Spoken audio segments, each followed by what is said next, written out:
राजस्थान के इतिहास में वैसे तो युद्ध और लड़ाइयों का इतिहास भरा पड़ा है, मगर इनमें से हमें एक अजीब और गजीब लड़ाई देखने को मिलती है। वो थी नागौर और बीकानेर की, एक तरबूजे के लिए जो कि हजारों सैनिक शहीद हो गए।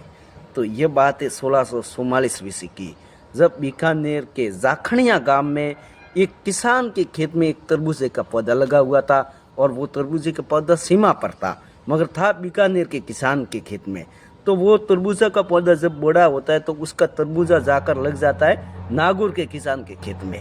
अब नागौर के किसान के खेत में लगता है तो नागौर का किसान बोलता है ये मेरी ज़मीन पर है, इसलिए ये तरबूजा मेरा है।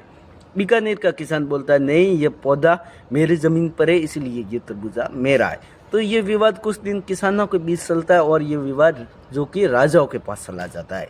जब राजाओं के पास चला जाता है तो जो बीकानेर का राजा था करण सिंह, वो बोलता है कि भाई तरबूजे का पौधा हमारे खेत में, इसीलिए तरबूजा हमारा है, जाओ सिपाहियों को।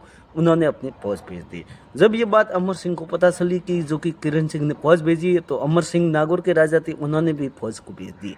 अब नागौर और बीकानेर की दोनों फौजें आमने सामने होती है उस तरबूजे के लिए, और हजारों सैनिक शहीद होते वहाँ पर उस युद्ध में, जिसे कहा जाता है तरबूजे की रांड हुई। ये ऐसा बोला जाता है कि तरबूजे की रांड हुई।